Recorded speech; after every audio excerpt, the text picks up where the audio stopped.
This is the blind pianist's final sonata, a Hercule Poirot mystery.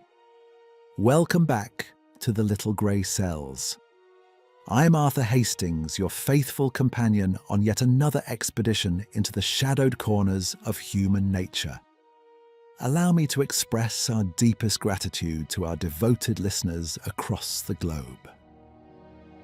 If this is your maiden voyage with us, do consider subscribing and leaving a comment telling us from which corner of the world you listen. Lower your lights, Poirot yourself, a calming tisane in the manner of Poirot himself, and ready those little grey cells of yours. Chapter 1. The Theatre of Fools. You will enjoy it enormously, Lady Winifred had written in the violet ink she reserved for cultural invitations. Alistair plays divinely, and the Grange is simply magnificent in October. Hercule Poirot had read this letter twice, and replaced it precisely in its envelope. And then, with the expression of a man consenting to minor surgery, had instructed George to pack the brown leather case. Waverley Grange announced itself from half a mile distant, which Poirot suspected was the point. It rose from the Wiltshire countryside in the manner of a dowager duchess who has dressed for an occasion she privately considers beneath her. Magnificent, slightly severe and faintly hostile to newcomers. The drive was long enough to be impressive and bumpy enough to be disagreeable, and by the time the motorcar deposited Poirot before the great stone steps, he had already formed several unfavourable opinions about the English and their relationship with smooth roads. He stood for a moment on the gravel, unstraightening his overcoat with the deliberate attention of a man restoring order to a disordered world, and surveyed the facade. It was, objectively, a fine house. The symmetry of the windows was admirable. The stone had weathered to a colour somewhere between honey and ash. All this he noted. He also noted that the topiary flanking the entrance had been trimmed unevenly, the left bush some inches taller than the right, and this small asymmetry lodged itself in his mind like a pebble in a shoe. He was met in the entrance hall by Evelyn Shaw, who materialized from a side passage with the quiet efficiency of someone who has spent years being indispensable and is no longer surprised by it. She was a woman of perhaps 40, with steady grey eyes and the composed expression of one who has heard everything and filed it neatly away. Her dress was dark, her manner brisk, and she guided Poirot towards the drawing-room with the practised ease of a woman accustomed to managing guests who imagined themselves to be the most important person in any given room. "Mr. Vaughan is resting before this evening," she said without preamble. "He asks that guests assemble for drinks at 6:30. Dinner follows at 8. The recital will begin at 10. "He is well, I hope?" Poirot inquired with his most courteous smile.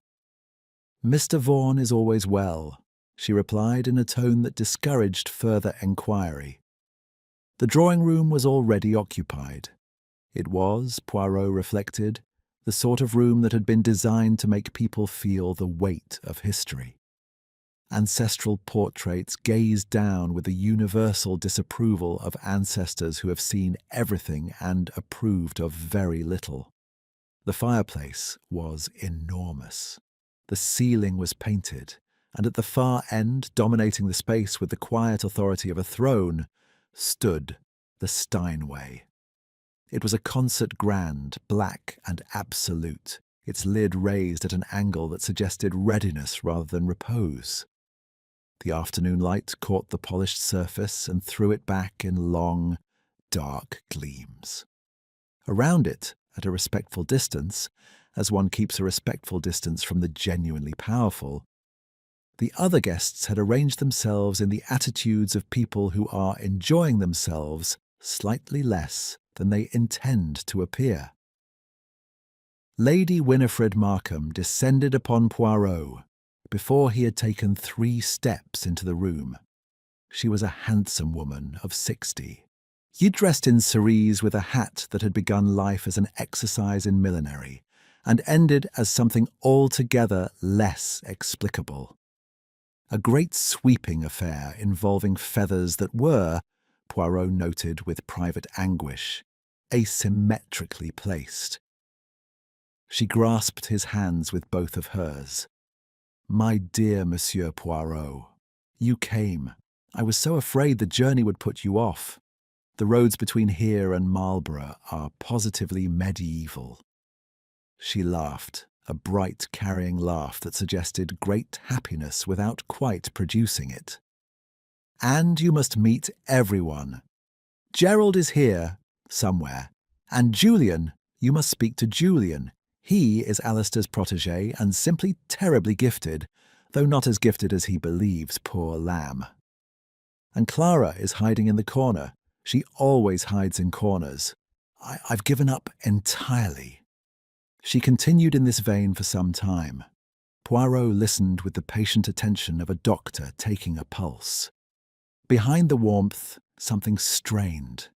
The gaiety was, how to put it, effortful. Like a hostess who has arranged the flowers 4 times and still finds them wanting. He extricated himself with continental grace and turned to survey the room.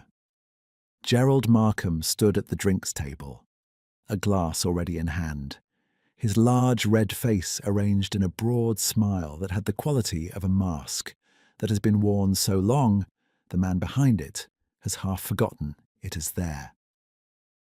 He was perhaps 55, built on generous lines, with the remnant of what had once been a fine figure, and the beginnings of what was fast becoming a considerable one. He had the manner of a man at ease in any company, which is to say, and the manner of a man who has learned that ease is better performed than felt. "The detective!" he boomed, catching sight of Poirot. "Capital! Does that mean we're all suspects?" He laughed uproariously at this. Several other guests smiled in the way of people who do not find a joke amusing, but have learned that laughing is quicker than explaining why. "Merely a guest," Poirot replied pleasantly. "Like yourself." "Ha! Like myself. Yes." Something shifted behind the jovial eyes. It was brief, a shadow across water. And then the smile was back in full force. "Splendid. Drinks, then. You look like a man who appreciates a decent claret." In the far corner, barely visible behind a large Chinese vase, sat a pale young woman whom Poirot identified as Clara Vaughan by a process of elimination. She was thin, dark-haired, and possessed of the particular stillness of someone who has grown accustomed to being overlooked. She was not reading, though she held a book. She was watching. Her eyes moved from face to face with the quiet, methodical attention of a person cataloguing information she has not yet decided how to use. She caught Poirot's gaze and looked away immediately. He found this interesting. Julian Harcourt, by contrast, could not have been more visible had he tried, which Poirot suspected he had. He was perhaps 30, with a pianist's hands and a musician's self-consciousness about them. He had a habit of flexing his fingers in moments of pause, as though warming up for a performance that had not yet been announced. He was speaking to a woman in blue about Vaughan's early recordings with an enthusiasm that managed subtly to make every reference to the maestro's genius also a reference to his own discernment in recognizing it. "Debussy," Julian was saying, with the reverence of a man in church, "is transcendent in Vaughan's hands. Quite transcendent." "Oh, rather," agreed the woman in blue. "Terribly hummable, isn't he?" Poirot shut his eyes for a fraction of a second. It was at this moment that Alistair Vaughan entered the room, and something happened that Poirot would think about later, in the small hours of the night, when the house was quiet and the facts had arranged themselves differently in the dark. The room changed. It was not that conversation stopped. It did not quite. It was rather that every person present made some small, involuntary adjustment. A straightening of the spine, a reorientation of the body, were as though a compass had been placed among them, and they were all, without acknowledging it, turning towards magnetic north. Vaughan was 60 or thereabouts, white-haired and slender in the manner of a man who has always been slender and has never been troubled by it. He moved through the room with the unhurried confidence of a man who has learned, over many decades, that he does not need to navigate rooms. Rooms, by some unspoken agreement, navigate themselves around him.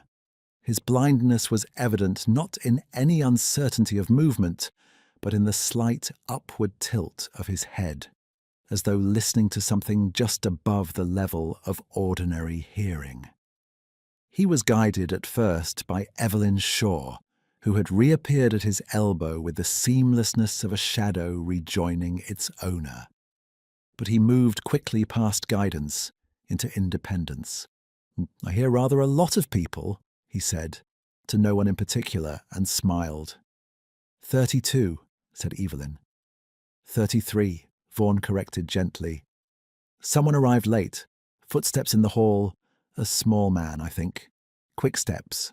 Continental, perhaps. And he turned his head with unerring accuracy towards Poirot. "Am I right?" "Entirely right," Poirot said with genuine appreciation. "Hercule Poirot, Monsieur Vaughan, at your service." "A detective," Vaughan said pleasantly, as though this were a profession like any other. "How interesting that Winifred should think to invite one. She does have a gift for the unexpected guest." The smile remained. The voice was warm. But the white-sighted eyes, clouded, still, and oddly attentive, turned in Poirot's direction for one moment too long before Vaughan allowed himself to be drawn away by Lady Winifred's insistent hand. Poirot watched him go. Around the great Steinway the other guests began to flow, and eddy in the patterns of cocktail conversation. Gerald held his glass at a dangerous angle. Julian performed humility for an audience of one. Clara remained in her corner, watching with those quiet, cataloguing eyes. And someone. Poirot could not have said precisely who, for he had glanced away at that precise moment, moved a glass of red wine to within 3 inches of the piano's polished leg. Poirot looked at the glass. He looked at the piano. He looked at the assembled company, every one of them performing some private version of ease. He did not touch the wine. He did not move the glass. He simply noted it, filed it, and accepted a tisane from a passing maid with the composed expression of a man who has not yet understood what he is watching, but is quite certain that he is watching something. Chapter 2. The Recital. Dinner at Waverley Grange was served at 8 o'clock, with the punctuality of a house that understood punctuality as a form of authority. The dining room was long and candlelit, its walls panelled in dark oak, its table set with silver that gleamed unevenly. Some pieces Georgian, some clearly newer, the joins between old money and its imitation visible to anyone who looked. Poirot looked. He also looked at the seating arrangement, which had been written out in Lady Winifred's own hand on small ivory cards, and which bore, if one examined the indentations in the card beside his own, the ghostly trace of at least 3 previous arrangements erased and replaced. He was placed between a Colonel somebody or other who spoke exclusively about pheasants, and a Mrs. Hartley Fenn, who wore too many rings and spoke exclusively about herself. Neither presented any difficulty.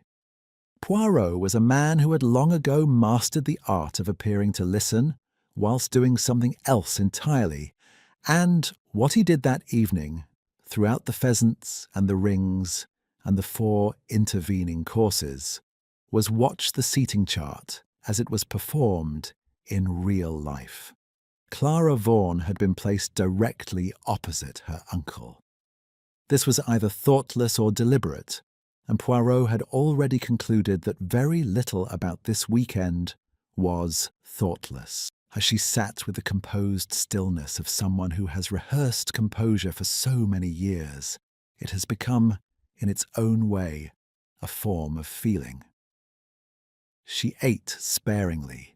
She did not speak unless addressed. When she did speak, it was with precision. Short, accurate sentences that carried more information than they appeared to, like telegrams from a country under occupation. Julian Harcourt had been placed at Lady Winifred's right hand, a position of honour that he accepted with a modesty so elaborate it constituted its own performance. He spoke well about music and poorly about other subjects, which is not uncommon. Twice Poirot observed him glance at Vaughan with an expression that lasted perhaps a quarter of a second before being replaced by admiration. In that quarter of a second, there was something rawer than admiration, something that had curdled over years into a shape it no longer recognized as envy, but had not ceased to be. Evelyn Shaw did not dine with the guests. She appeared at intervals to supply Vaughan with whatever he required, to murmur something in Lady Winifred's ear, to oversee the replacement of a candle that had burned low at the far end of the table. And each time she vanished again, Poirot noted, before anyone thought to thank her. She moved through the room like punctuation, necessary, largely unnoticed, and responsible for the whole thing making sense. It was Gerald Markham who broke whatever surface tension had been maintaining a semblance of occasion. He had been drinking steadily since 6:30, and the wine at dinner had done nothing to slow this project. His face, already florid, had deepened to a shade that suggested cardiovascular optimism, and the jokes, for there had been a steady supply of jokes, were beginning to accumulate the slightly frantic quality of a man using humour as a life raft. He rose to his feet at the fish course, which was premature by any measure. "Ladies and gentlemen," he announced with the expansive sweep of a man who has never doubted his welcome, "I think we are overdue for a toast." Lady Winifred made a small, suppressed sound. "To Alistair," Gerald continued, undeterred, "the only man who can't see the sharks circling him." The laughter that followed was of the specific, uncomfortable variety that emerges when a joke is simultaneously too true and too loud. Someone dropped a fork. At the far end of the table, Clara went very still, not the composed stillness of before, but the absolute stillness of a person who has heard something she expected and had nevertheless hoped not to hear. Evelyn Shaw, entering at that precise moment with a small dish for Vaughan, paused in the doorway for 1/2 second before continuing forward with unchanged expression. Vaughan himself smiled. It was a serene, unhurried smile, the smile of a man long accustomed to being the subject of other people's observations about his condition. "Gerald," he said pleasantly, "has been making that joke for 11 years. I remain, as you see, uncircled." More laughter, easier now, grateful for the permission. Gerald sat down heavily and reached for his glass, and the conversation redistributed itself around the table like water finding its level. Poirot watched the glasses, amid the brief chaos of Gerald's toast, the reaching, the clinking, the passing along, The arrangement on the table shifted in small but material ways. He noted this. He noted also that when order was restored, the glass nearest to Vaughan was not the glass that had stood at Vaughan's place when dinner began. It was broader at the rim, a different pattern. No one else appeared to notice. No one, that is, who appeared to be watching. The recital began at 10. The guests arranged themselves in the drawing room with the unconscious hierarchy of a society that insists it has no hierarchy. Lady Winifred occupied a gilt chair directly before the piano, which was her vrite as patroness, as hostess, and as a woman who had paid for the Steinways' restoration in 1931. Julian sat where he could observe Vaughan's hands. Gerald sat where he could observe the drinks cabinet. Clara sat, once again, at the periphery, at an angle that afforded her a view not of the piano, but of the assembled faces. Poirot sat where he could observe everything, which required a chair somewhat to the side of the main grouping. He arranged himself precisely, crossed his legs at the ankle, and folded his hands in his lap. Vaughan entered without announcement. Evelyn guided him to the bench with a light touch on his forearm, then withdrew to a position near the door. Close enough to be useful, distant enough to be invisible. Vaughan settled himself, raised his hands to the keys with the unhurried authority of a man who has done this 10,000 times, and paused. The pause lasted perhaps 5 seconds. In those 5 seconds, the room achieved a quality of silence that had not existed in it all evening. Not the silence of inattention, but the silence of held breath. Even Gerald was still. Then Vaughan played. He played Beethoven, the Sonata in C minor, Opus 13, which the programs of his concert years had always listed by its popular name, the Pathétique. Poirot was not without musical appreciation, and he recognized what he was hearing as something beyond technique. There was in the playing a quality of absolute certainty. Not the certainty of a man who has never doubted, but of one who has doubted everything, arrived somewhere on the other side, and found it sufficient. The room surrendered to it. Even the portraits on the wall seemed to soften slightly. It was in the second movement, the slow, searching adagio, that Vaughan faltered. It was a single wrong note, low in the left hand, followed by a barely perceptible hesitation.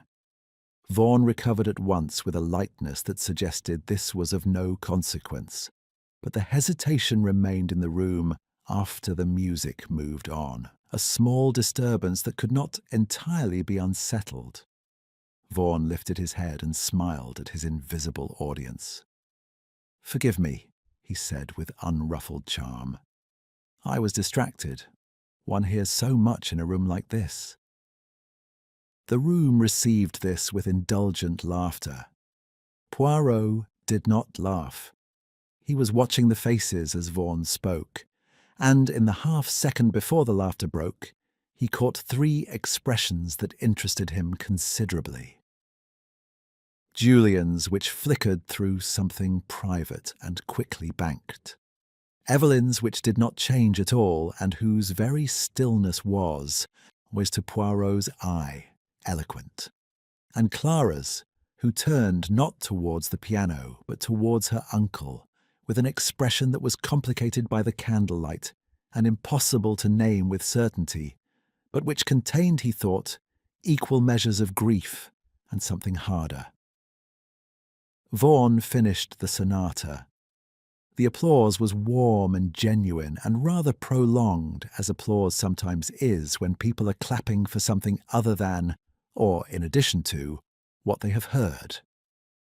In the movement that followed, guests rising, wine being circulated, candles guttering in the draught of the opened terrace doors, Poirot rose and crossed to where the glasses had been set out on the side table. A maid was collecting them, redistributing, filling. There was a mild sociable disorder of the kind that provides excellent cover for a great many things. He examined the glass that had stood at Vaughan's place throughout the recital. A rim of faint crystalline residue clung to the inside. Very faint, the kind of thing that catches light at a particular angle and disappears at any other. Sugar, perhaps, or something that had been dissolved in something sweet. He set the glass down with the same careful precision with which he had lifted it. "You admire the crystal," said Evelyn Shaw at his elbow. She had appeared without sound, as was apparently her custom. Her expression was composed and her voice perfectly even, and if she had seen him examining the glass, which she had, she gave no indication of it beyond the fact of the question itself. "It is very fine," Poirot agreed pleasantly. "One notices these things. Old habits, you understand." "Of course," said Evelyn. She removed the glass from the table, placed it on her tray, and moved away with the quiet efficiency of someone closing a door. Poirot watched her go. Then he turned back to the room, where Gerald was already laughing at something no one else had found amusing, where Julian stood alone beside the piano with one hand resting on its closed lid, where Clara had disappeared entirely, and where Alistair Vaughan sat in a high-backed chair near the fire, apparently at ease, his sightless face turned towards the sound of voices, with the patient attention of a man who has learned that listening, properly, completely, without the distraction of sight, reveals more than most people ever intend to show. Poirot straightened his tie, adjusted his cuffs by a precise and necessary quarter-inch, and reflected that a room full of people performing contentment was, in its own way, as revealing as a room full of people performing grief. He accepted a glass of wine from a passing tray, looked at it for a moment, and did not drink. Chapter 3. The Morning After. The news reached Poirot at 7:43 in the morning while he was engaged in the precise and non-negotiable business of his toilette. It arrived in the form of a knock, 3 sharp raps, too urgent for a servant, too hesitant for a person in command of the situation. And when he opened the door, still holding the small ivory-backed brush with which he had been attending to his moustaches, he found Evelyn Shaw in the corridor. She was dressed. That was the first thing he observed. Fully, correctly, and with the same composed efficiency she had worn the night before, as though she had either not slept or had slept so lightly that rising and dressing had been a matter of moments. Her face was carefully neutral in the way that faces are when their owners have decided in advance precisely what expression to present. "Mr. Vaughan has been found," she said. "In the music room. He is dead." Poirot set down the ivory brush with great care on the shelf behind him. "Since when?" "The housemaid found him at 7:30. She went in to open the curtains." Evelyn paused. "He is at the piano." Poirot looked at her for a moment with the complete and unpartisan attention he reserved for things that mattered. Her hands, folded at her waist, were entirely still. Her voice had not wavered. Both of these facts interested him, though for opposite reasons. "Has anyone summoned the doctor?" "Dr. Felsham is already here. He arrived last evening for the weekend. He is with Mr. Vaughan now." Another pause, shorter than the first. "He believes it may be the heart." "And what do you believe, Mademoiselle Shaw?" The question was gentle, almost conversational. Something crossed her face, not quickly enough to catch its precise character, but quickly enough to know it had been there. "I believe," she said, "that you had better come downstairs. The music room was at the east end of the house, a long, high-ceilinged room that smelled of beeswax and old paper and the particular close warmth of a fire that had burned itself out in the night. The curtains had been opened, and the early morning light came in flat and grey and entirely without mercy, illuminating the room and its occupant with the indifferent clarity of a coroner's lamp. Alistair Vaughan sat at the upright piano near the window.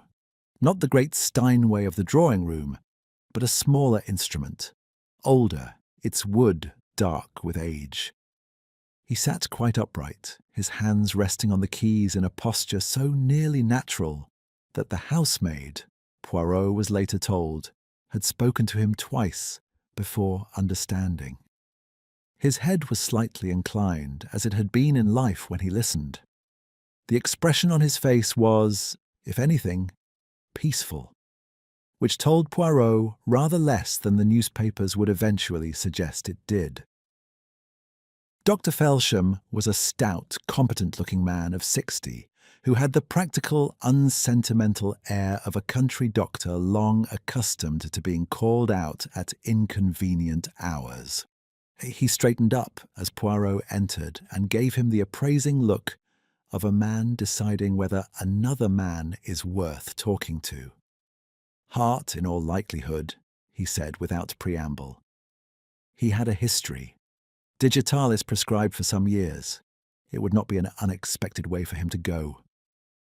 He glanced at the body with the professional detachment that is not unkindness, but resembles it. I cannot say more until I've made a thorough examination. He was found exactly as this, Poirot inquired. Nothing disturbed, nothing moved? According to the maid, yes. She had the sense to leave him as she found him and come directly for help.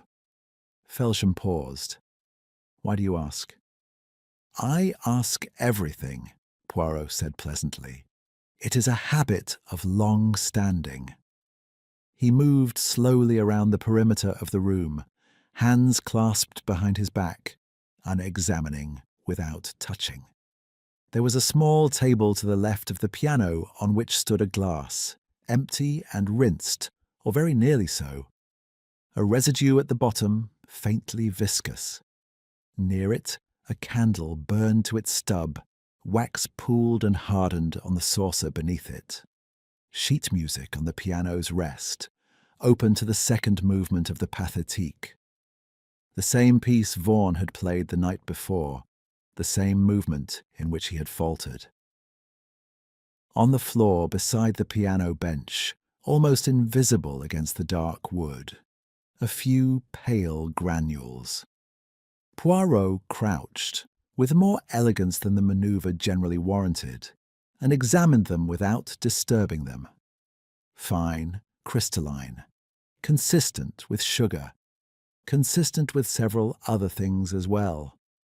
He rose, straightened his coat, and said nothing. And Lady Winifred arrived at 8:15 in a state of theatrical distress that was, Poirot judged, only partially performed. The underlying grief was genuine, or something close to it. The loss of a long-valued possession is its own species of sorrow. She had brought with her the instinct, common to a certain class of hostess, to manage catastrophe as she managed inconvenience, by minimizing it until it became socially navigable. Of course, it is a terrible shock, she said, to the small assembly that had gathered in the corridor. Gerald, Julian, Evelyn, and Clara, the last of whom had appeared so silently that no one could have said precisely when she had joined them. But Alistair was always very clear that he would not want a fuss. He was a private man, and Dr. Felsham says his heart— Is Dr. Felsham certain? Clara said. It was the first time she had spoken that morning. The question was quiet, without emphasis, delivered in the same precise telegraphic style as her dinner conversation. but it landed in the corridor with the effect of something considerably heavier than its delivery suggested. Lady Winifred blinked. Well, he is the doctor, Clara." "Yes," said Clara. "He is." She said nothing further. She did not need to. Poirot looked at her with increased attention and found, to his interest, that she was already looking at him. Gerald, who had appeared in the corridor wearing the expression of a man not entirely sure how to arrange his features for the occasion, cleared his throat. "Tragic business. Terribly tragic. Still, he had a good innings, didn't he? 70 years. Remarkable career. Going out at the keyboard." He appeared to hear himself and made an adjustment. "Not that it isn't a loss. Profound loss." "You are very consoled by the innings," Julian said with a quietness that had an edge to it. Gerald looked at him. "Now see here. Gentlemen," Poirot's voice was not loud, but it had the quality of a precise instrument applied to a specific purpose. Both men stopped. Perhaps this is not the moment. They subsided. Lady Winifred expressed gratitude with her eyes. Evelyn Shaw, standing slightly apart from the group, watched the exchange with an expression that was attentive and entirely unreadable. "I should like," Poirot said, addressing the corridor at large, with the polite firmness of a man who has decided what is going to happen and is extending the courtesy of announcing it, "to speak with each of you, individually, at some point this morning. Informally, you understand, merely to satisfy an old man's curiosity about the events of last evening." He smiled. "I hope no one will object."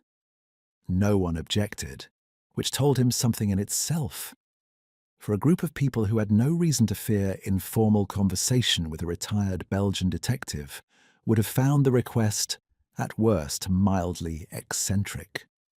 The speed with which they all agreed, each face composing itself into slightly different shades of the same cooperative expression, told Poirot that none of them was quite as surprised by this development as they wished to appear. He was about to turn back towards the music room when he became aware that Lady Winifred had recovered sufficient composure to issue the instruction he had been expecting. "I think," she said, was with the decisive brightness of a woman who has managed committees for 40 years, "that we shall not cancel luncheon. Alistair was always very firm about not disrupting the household. It would be what he wanted." Poirot paused. He turned to look at her with an expression so mild it barely registered as an expression at all, and said, "You knew him well, then?" 30 years, she said with simple pride. 30 years. Yes. He nodded as though this confirmed something agreeable and moved away down the corridor. He did not go towards the dining room, where the smell of breakfast was beginning to make reasonable claims on the morning. He went instead back to the music room, dismissed the housemaid who was still hovering in a state of uncertain sympathy near the door, and stood for some time in the grey light, in looking at the glass on the table and the granules on the floor and the sheet music open at the adagio. Then he looked at Alistair Vaughan, at the composed face, the resting hands, the slight inclination of the head that in life had meant listening. "You heard something, mon ami," Poirot said softly to the silent room. "You said so yourself. The question that interests me is whether it was music." Outside, the October morning had brightened marginally. Somewhere in the house a telephone was ringing. Somewhere else a door was closed with slightly more force than necessary. Poirot straightened his already straight lapels, cast one final look at the untouched granules on the floor, and went to find Gerald Markham. Chapter 4. The Confessions of the Innocent. Gerald Markham was in the library, which surprised Poirot only briefly. And a man who had spent the evening performing bonhomie required, eventually, somewhere to stop performing it. And the library, with its shelves of unread volumes and its deep leather chairs, had the advantage of being both private and defensible. Gerald was not reading. He was sitting very still, which was, Poirot suspected, the most honest thing he had done all weekend. He looked up when Poirot entered, and the face rearranged itself, not into the broad social smile of the night before, but into something more cautious. The mask was present, but worn at half-mast. "Poirot, yes, come to ask your questions, have you?" It was not quite an invitation, but neither was it a refusal. Gerald gestured at the chair across from him with the remnant of last night's expansiveness. "Sit down, then. Suppose it had to be someone." Poirot sat. He did not produce a notebook. He did not lean forward with the air of a man about to extract a confession. He simply sat, with his small hands resting on his knees and his eyes attentive, and waited in the manner of a man perfectly comfortable with silence. Gerald was not comfortable with silence. Within 30 seconds he had filled it. "Look, I know how it looks. All the jokes about inheritance. Winifred pulling faces at me across the table. But it isn't. I had no quarrel with Alistair. Not a real one." He shifted in his chair. "We were never close, but I didn't wish him dead. That's God's truth." "I am sure it is," Poirot said, in a tone of such genuine mildness that Gerald blinked, apparently having braced for scepticism. "Tell me, you mentioned at dinner that the will had been on certain minds. You are yourself mentioned in this will, I take it." A pause. Gerald examined the middle distance. "Was, past tense. I had a letter from Alistair's solicitor 3 weeks ago." He cleared his throat. "I'd been removed. The previous version left me a reasonable sum. Not a fortune, but decent. The new one leaves me nothing. Or so the solicitor's letter indicated." The jaw tightened briefly. "Alistair didn't see fit to tell me himself." "This letter arrived 3 weeks ago," Poirot repeated thoughtfully. "And yet you accepted the invitation to this weekend." "Winifred asked me." Gerald's tone shifted just fractionally into something more complicated. "Besides, I thought there might be a chance to speak to him, man to man without the lawyers. Alistair could be generous when approached correctly. I thought—" He stopped. "Well, it doesn't matter now what I thought." "And did you speak to him? Man to man?" "I tried after dinner, before the recital. He was in the small sitting room off the hall. Evelyn had left him alone for 10 minutes. First time all weekend she'd been more than 6 inches from the man." Something compressed in Gerald's expression.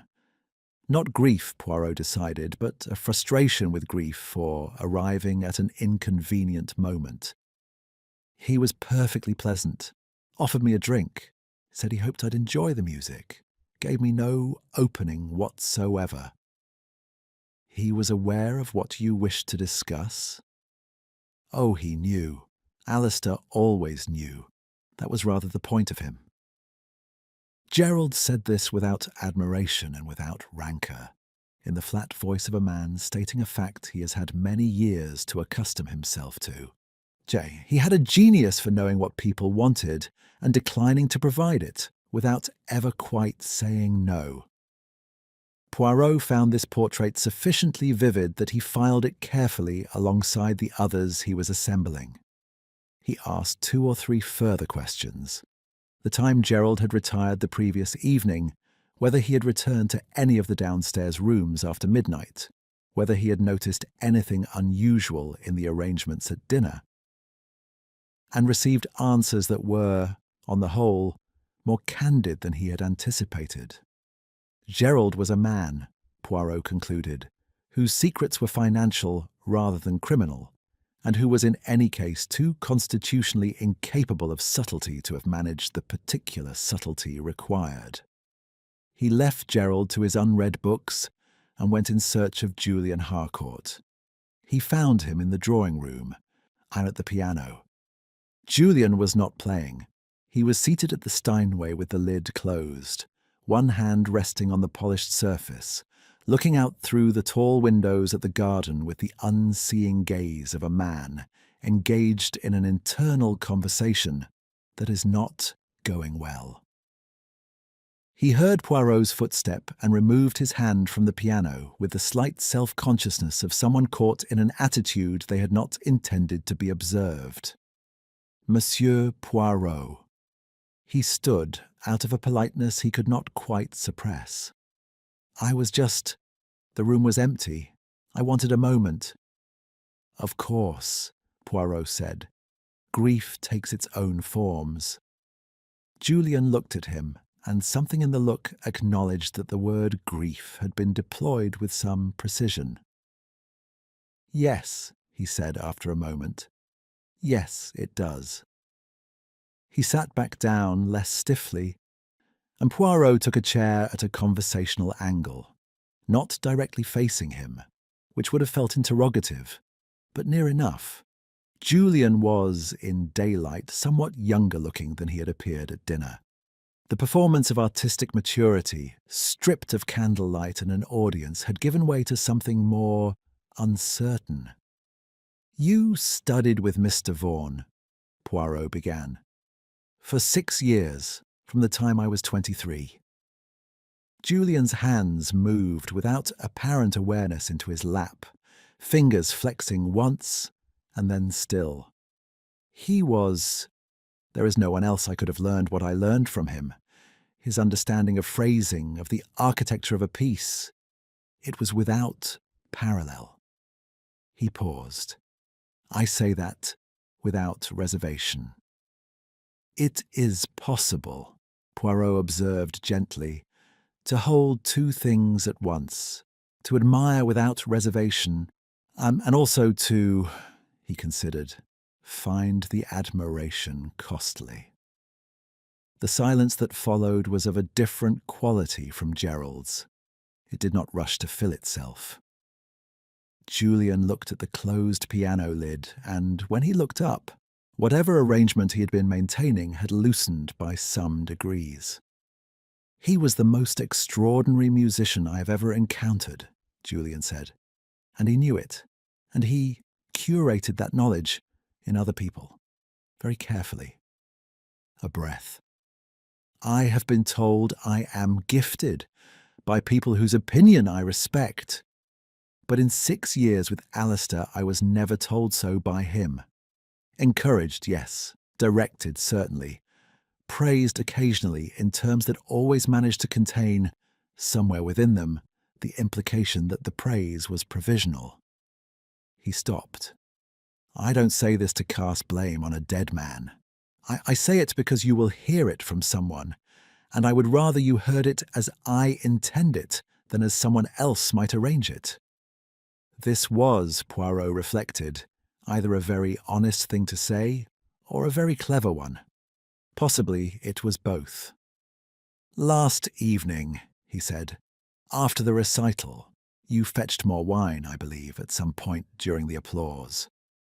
Julian's expression did not change, but a slight attention came into it. The micro-adjustment of a person who has registered the shift from the general to the specific. I may have done. I don't recall precisely. Several guests recall it. Then several guests have better memories for that sort of thing than I do. The tone was not defensive, but it was careful. I was moved by the music. The pathétique always... He paused. I was not paying close attention to my own movements. Poirot nodded with every appearance of satisfaction, asked one or two inconsequential questions about Julian's professional engagements, and rose to leave. He was at the door when Julian spoke again. He was going to name me in the will. The voice was level. A bequest and a trusteeship of the foundation. Evelyn told me 2 months ago. I don't know whether that is still the case. A beat. I imagine you will find out. I imagine I shall, Poirot agreed pleasantly, and left him there beside the closed piano in the grey October light, with his hands still and his expression the particular blankness of a man who is thinking very hard about what he has and has not just said.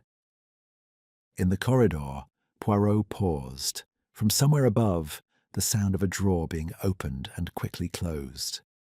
He looked up at the ceiling as though he could see through it, which he could not, and then looked instead at the small console table by the library door, on which the house telephone sat. Gerald had made a call that morning.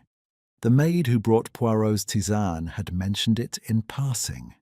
A small, unguarded confidence. A call to London before breakfast.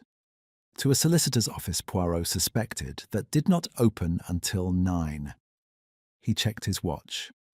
It was 9:30 now. He thought about what a man in Gerald's position might ask a solicitor at the earliest possible opportunity on the morning of a death, and the answer presented itself with the brisk inevitability of a sum that has been correctly carried. When a will is changed, Poirot reflected, the earlier version does not simply cease to exist. It merely ceases to apply. And there are circumstances, he moved toward the staircase, in which the difference between the two is a matter of very precise timing. Upstairs, the drawer opened and closed again. Poirot began to climb. Chapter 5. What the Deaf Can Hear. The drawer that had been opening and closing belonged to a writing desk on the first-floor landing. A slim, elegant piece of furniture in the French style that had no business being on a landing and had clearly arrived there through the accumulated domestic drift of decades. Poirot reached the top of the staircase in time to see Evelyn Shaw closing it with a quietness that was itself a kind of admission. She turned at his footstep without visible surprise. In one hand she held a small ring of keys, in the other nothing which was more informative. The desk was Mr. Vaughan's, she said, and before Poirot could speak. I am removing certain correspondence that is of a private nature. I should not like it to become accessible. Accessible to the police, you mean? Poirot said pleasantly. When they arrive. Evelyn regarded him with the level gaze of a woman who has decided, at some earlier point in the morning, where exactly she intends to stand. Dr. Felsham is satisfied it was the heart. There is no particular reason for the police to be involved. No particular reason, Poirot repeated. He tilted his head by a fraction. You know, Mademoiselle Shaw, I have found that when people use that phrase, they are most often thinking of very specific reasons indeed. He nodded towards the desk. I wonder if you would permit me to look at what you have taken out. A beat, that something was being calculated behind those grey eyes. Not dishonesty exactly, but the rapid assessment of a person weighing competing obligations. Then she held out a small bundle of letters, bound with a brown ribbon, the knot tight and recently retied. There is nothing there that has any bearing on his death, she said. Then there is no harm in my reading them. He took the bundle with a small bow of gratitude, and had the impression, not for the first time with Evelyn Shaw, that he had won a point she had deliberately conceded. He tucked the letters into his breast pocket. Now, shall we speak? I find the corridor a little inhospitable, but I have it on good authority that the small sitting room off the hall is at present unoccupied. The small sitting room was a pleasanter room than its function as a thoroughfare suggested. It had been furnished for occupation rather than impression, with chairs that were comfortable and a fireplace that actually worked. Someone had already laid a fire that morning, and the room was warm, which struck Poirot as either very organised or very premeditated, and he could not immediately determine which. Evelyn sat with her hands in her lap and her back straight, in the posture of a woman who has given evidence before and approached the prospect without alarm. She answered his early questions with the same compact precision she brought to all things. She had been Vaughan's secretary and household manager for 14 years. She had accompanied him to every engagement of consequence since his sight had failed entirely some 9 years ago. She managed his correspondence, his finances, his medical appointments, and his household staff. She knew his affairs, she said, comprehensively. And his medical arrangements, Poirot said. His digitalis prescription, for instance. Dr. Felsham prescribed it 7 years ago for a cardiac arrhythmia. Lanoxin tablets, 0.125 milligrams, once daily. She recited this without hesitation, as one recites a fact that has been verified and administered and noted in a ledger for 7 years. I managed his dosage myself. He was not always reliable about taking it. The medication was kept where? In the medicine cabinet in his dressing room, on the second shelf to the left. The key hung on a hook inside his wardrobe. She paused as though hearing something in her own words. He knew where everything was by arrangement. He organised his rooms himself and would not have them altered. Poirot looked at her with mild appreciation. You say that you managed his dosage. He did not take the tablets himself? He did, yes. I mean that I ensured he remembered. Left the tablet and a glass of water on his breakfast tray each morning. On the evenings of his performances, I would sometimes remind him at dinner, if he had seemed distracted. And last evening, did you remind him? He took his evening meal in his room, Evelyn said. I brought the tray myself, as I usually did. The tablet was included. You did not leave his side last evening, Poirot said. During the recital, during the dinner, you were always close. That was my function, she said, simply, without resentment, and with a faint emphasis on the last word that Poirot chose to hear and did not immediately respond to. Instead, he said, I wonder if you can tell me about the seating arrangement at dinner. This, of all the questions he had asked, produced the first genuine alteration in her composure. It was small, a slight shift of weight, the hands reclasping in a fractionally different configuration, and it passed quickly. But it had been there. Lady Winifred managed the seating. She revised it several times, as I understand. In the final arrangement, Poirot said, you were placed directly behind Mr. Vaughan, between his chair and the piano. Yes. And you remained in that position during the recital as well? I was nearby, yes, in case he needed anything. In case he needed anything, Poirot agreed. And during the applause, and after he finished or very nearly finished, the sonata, you were still in that position? I was. The answer came a half-second too promptly, which is the particular tell of a true answer that has been prepared in advance. Poirot nodded. He changed direction as smoothly as a man turning a corner he has been approaching for some time. You said the letters contain nothing bearing on his death. May I ask what they do contain? Evelyn looked at him steadily. Business correspondence, relating to the foundation. There are matters he had not yet resolved. Matters relating to the will, perhaps. Matters relating to the foundation, she repeated. The repetition was itself an answer of a kind. You are named in the will, Poirot said. It was not a question. I was named in the previous will, she said. I don't know the precise terms of the current one. Her gaze did not waver. I learned approximately a month ago that it had been revised. I was told this by Mr. Vaughan directly. He was scrupulous in that way. He did not think it right for me to expect something that was no longer intended. He told you that you had been removed. He told me that his intentions had changed and that the new will reflected different priorities.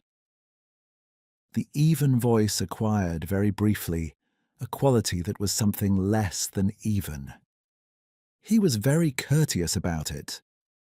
The word courteous fell into the room and sat there.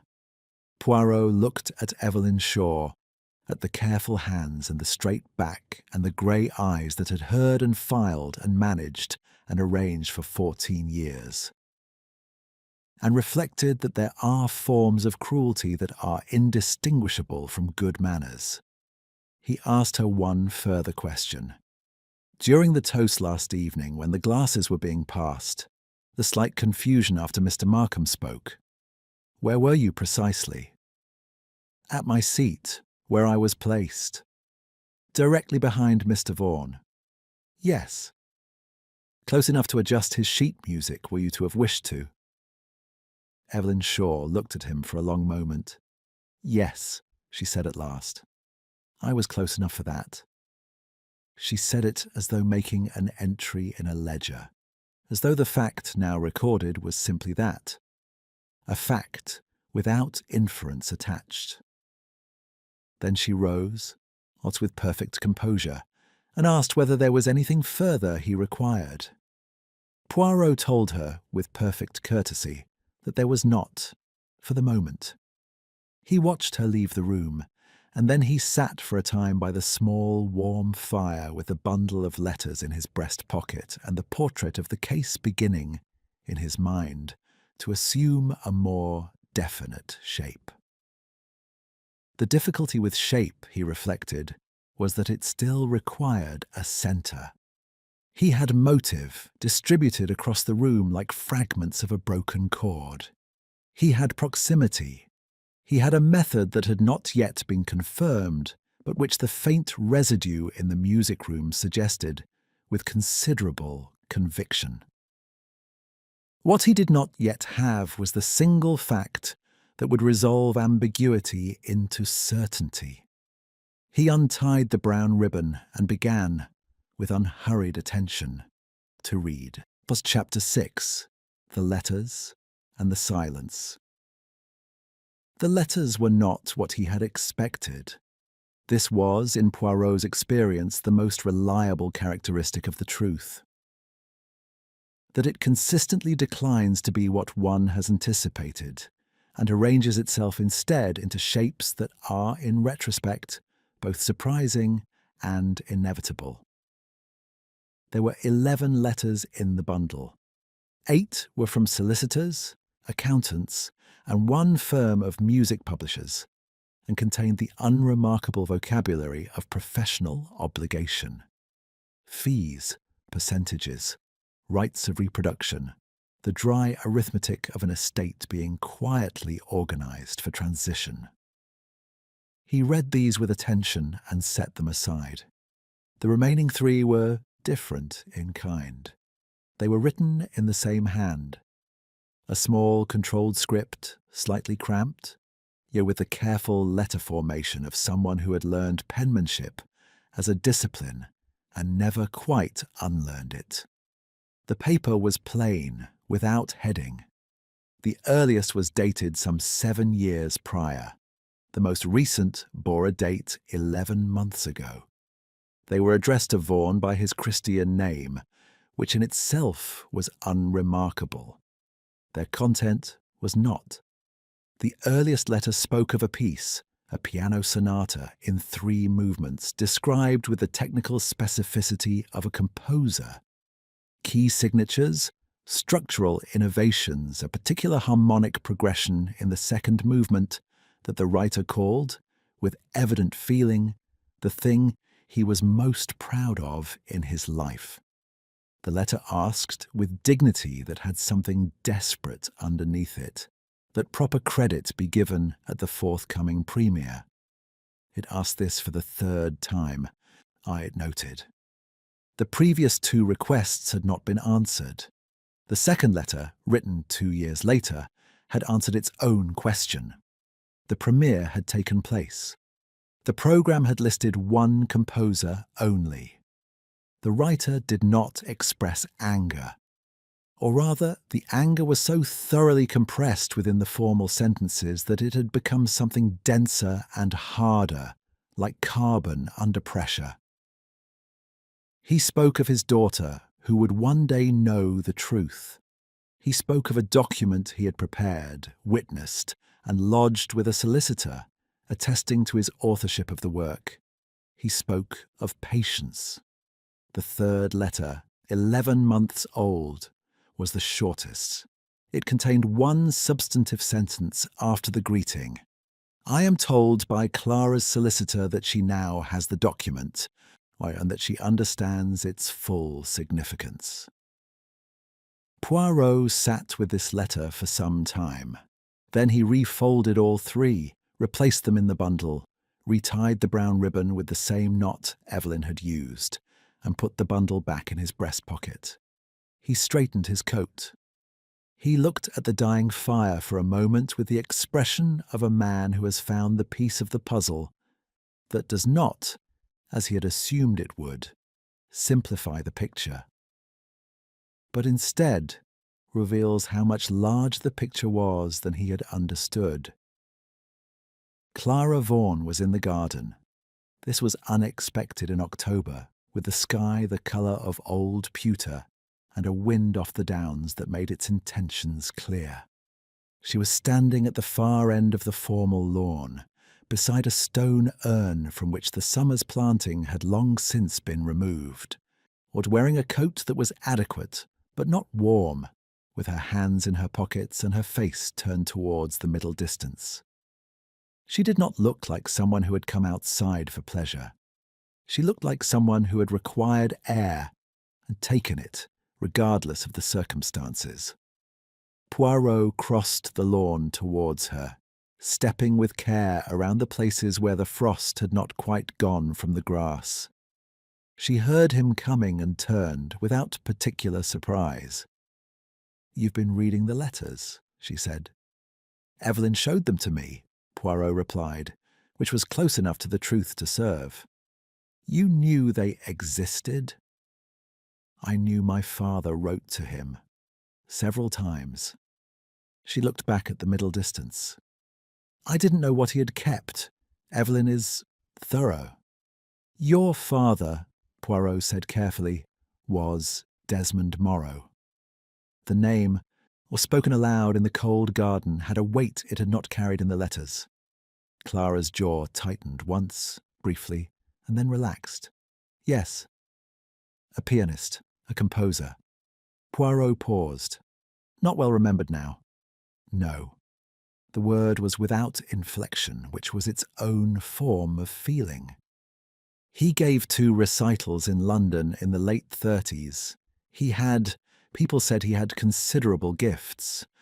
Then he met Alistair, who was charming and established, and very good at recognizing what could be useful to him. She stopped. "The sonata was my father's, the one Alistair made his name with. The Wiltshire Sonata. You will have heard of it, perhaps. It was performed everywhere for years. Alistair said my father had given it to him as a gift, out of admiration.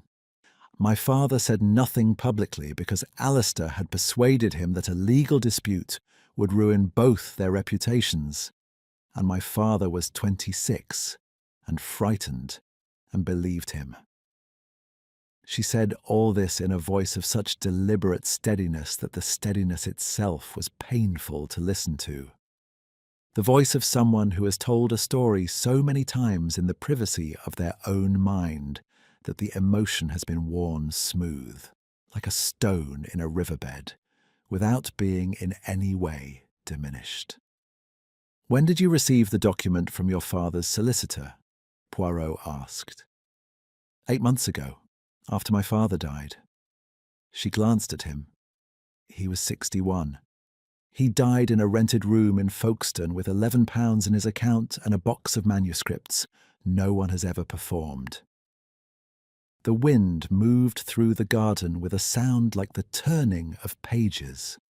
Poirot stood with his hands behind his back and thought about a man who had composed in the thing he was most proud of in his life, a harmonic progression in the second movement, and then watched another man play it to packed concert halls for 30 years, while he sat in a rented room in Folkestone. "You came this weekend," he said, "knowing what you knew." "I came this weekend," Clara said, "because my solicitor advised me that Alistair had been made aware of the document's existence and had not, in 11 months, chosen to respond to it. I thought—" She paused, and for the first time the steadiness faltered, briefly, or like a candle in a draught. "I don't know precisely what I thought. That there might be an acknowledgement, that he might say something, even privately, even only to me, that recognized what my father was." She looked at the stone urn. He did not. "At dinner," Poirot said, "you asked whether her uncle hated sugar in his wine." The shift in subject was deliberate, and she registered it. Her eyes returned to him with a focus that had sharpened. "He did hate it," she said. "He found sweetness in wine an abomination. He said so at every dinner I ever attended here. Evelyn knew it. Everyone knew it." "Then if sugar, or something dissolved in sweetness, were administered via his glass," Poirot said with the careful precision of a watchmaker describing a mechanism, "it would have required that the glass be prepared before it reached him. He would not have sweetened it himself." Clara looked at him for a long moment. The grey eyes were, he decided, very like her father's handwriting. Controlled, precise, and carrying more weight than their surface suggested. "No," she said quietly. "He would not." "Mademoiselle Moreau," Poirot said, using for the first time her father's name rather than her uncle's. "I must ask you something directly, and I should like a direct answer. Did you, at any point last evening, touch or handle the glass from which Mr. Vaughan drank?" The pause was brief and honest in its brevity. "No," she said, "I did not."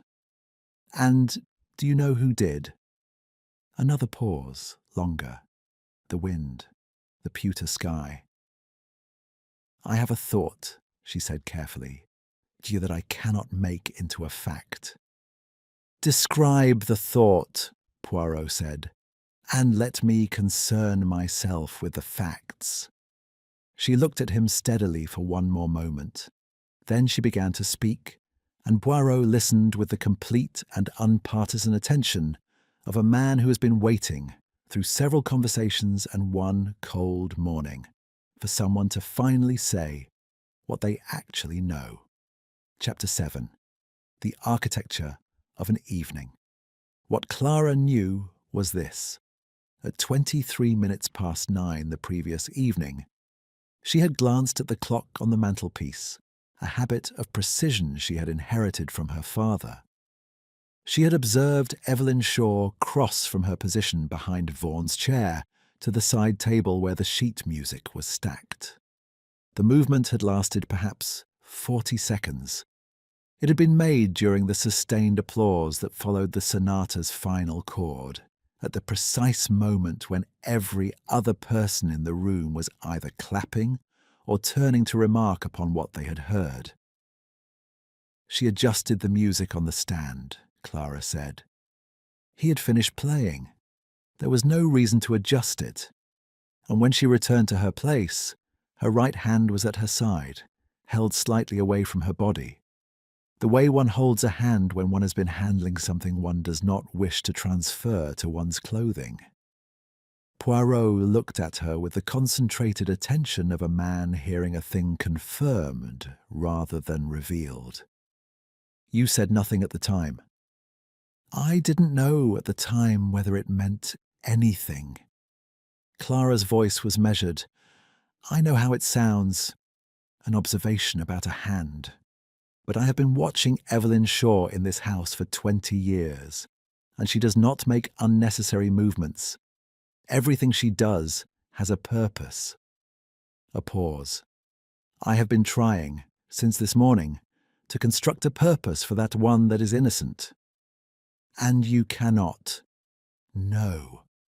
Poirot nodded slowly, his gaze drifting towards the middle distance that serious thought requires. The wind moved in the garden around them. He asked Clara 2 further questions. Whether she had seen Evelyn near Vaughan's glass at any point during dinner, and whether anyone else had been positioned close enough to the piano during the recital to have approached the side table unobserved. Her answers were careful and unembellished, and he believed them, which was a different matter from finding them sufficient. He thanked her, and meant it, and walked back across the frosted lawn with the particular, purposeful stillness of a man whose mind is considerably busier than his pace suggests. In his room he sat at the small writing table and took from his breast pocket the thing he had not mentioned to Evelyn Shaw or to Clara or to anyone, a folded sheet of paper he had retrieved, before leaving the music room that morning, from beneath the corner of the piano bench where it had slipped and been overlooked. It was a page torn from a small notebook, the kind kept in a jacket pocket, and on it, in Vaughan's distinctive hand, were 4 words and a number. The words were, "Ask E about Morrow." The number was a date, the previous Friday, 3 days before his death. Poirot looked at this for some time.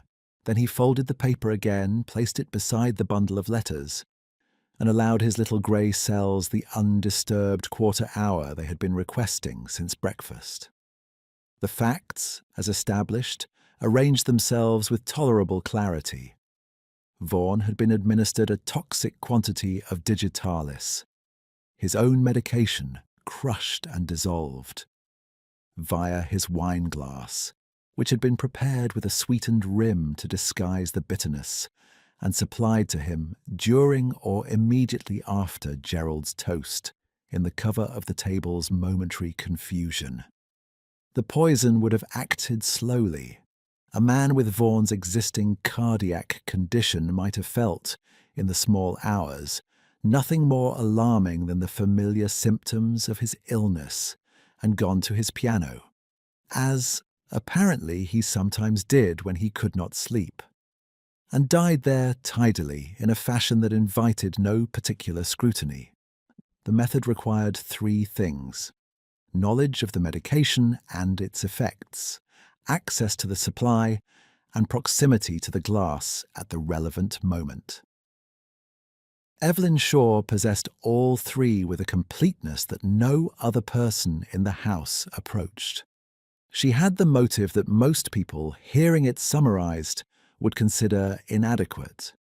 14 years of loyalty, a bequest she had relied upon, and its removal communicated to her with great courtesy.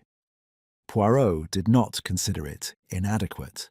He had seen, in 40 years of examining the interior architecture of human behaviour, that it is rarely the dramatic betrayals that produce the most decisive responses. It is the small, polished ones, delivered in the language of consideration, wrapped in the appearance of respect, that lodge deepest and wait longest. But there remained the note. Ask E. What's about Morrow? Vaughan had written this 3 days before he died. He had known about the document.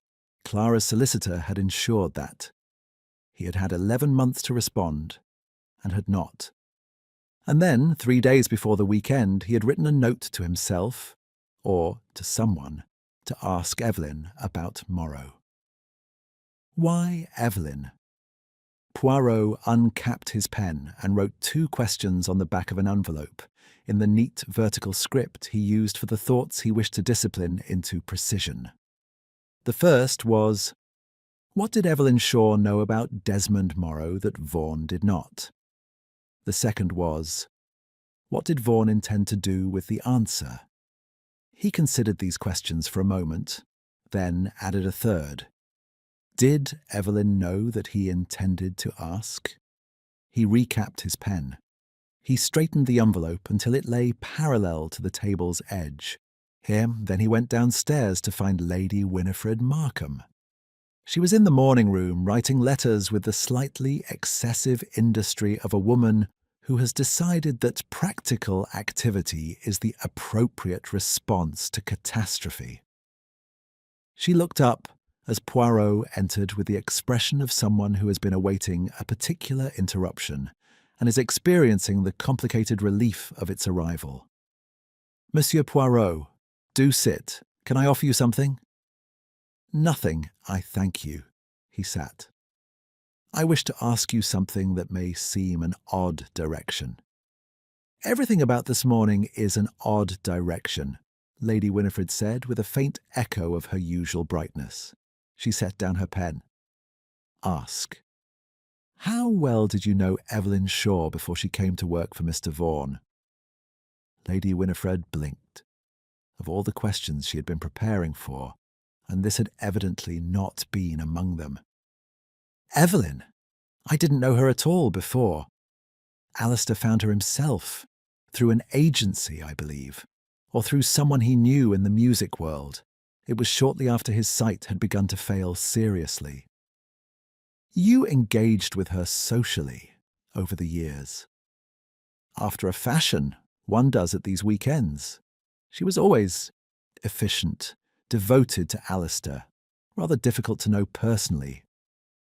Lady Winifred paused with the slight frown of someone retrieving a memory they had not examined recently. She did once mention, I think in passing, that she had known of Alistair before she came to work for him. As a fan of his music, I assumed. It was said very casually. I may have misremembered the context entirely. When was this?